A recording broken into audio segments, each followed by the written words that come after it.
I don't ever want to come off as biased, and I know that a lot of my content seems to be more geared toward women. But fellas, I want y'all to know that we are all physiologically human, and a lot of the things that I talk about as far as exercise, eating habits will work for you too. Also, I know that my highest weight was 247 pounds. Can sometimes seem like, oh my goodness, like that really wasn't nothing to someone that weighs 350 pounds, 380 pounds. I've had a lot of clients in this situation to where they weighed in the 300, some pushing 400. So if you're someone that's watching and you're an overweight male or even an overweight female, depending on your height, I've had some clients weigh as little as 150 pounds, but because they are 4'11 in height or 5 feet 5'1 in height, it really is a big deal. My advice to someone that's overweight, that's not ready to make all of the changes, but are willing to make some to start small to create awareness, I would download a free food tracking app like my Net Diary. I wouldn't change a single thing about the way that I ate, but I would track it.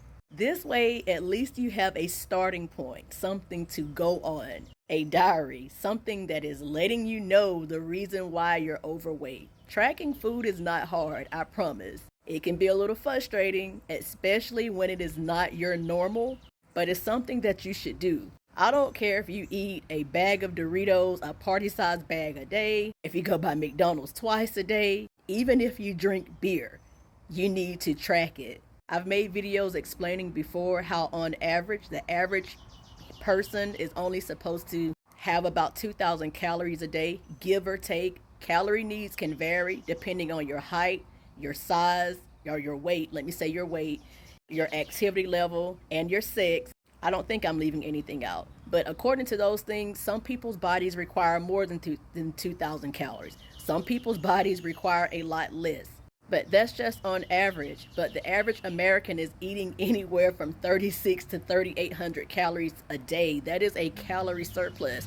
Some of us are eating even more. I just made a video on my YouTube page explaining how some days during my active food addiction, I was eating 5,000, probably over 5,000 calories more than 3 days out of the week. It is a no-brainer of why I gained weight. It was no particular foods, even the foods that I named in the video. It wasn't those particular foods. It was because I was consuming all of that stuff so often, and it was calorie dense, back to back to back, and some of it wasn't calorie dense. And for everything that was low calorie, like I spoke on the little 100 calories per cup parfaits that I like, that's a low calorie snack, a low calorie snack. But here's the thing, I was eating like 12 of them a day, so you do the math.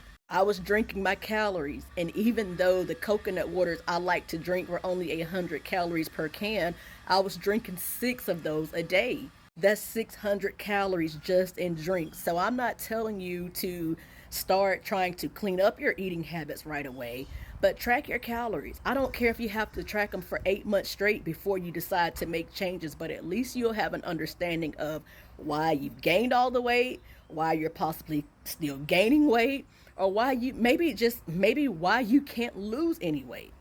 That's just my advice. That's what I would do. And in fact, that's exactly what I did unintentionally for a very long time trying to lose weight.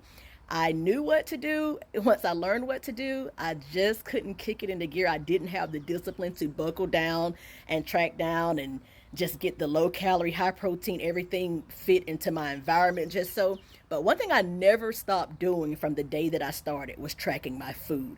I tracked my food for about 8 months and went into a calorie surplus the majority of the time tracking.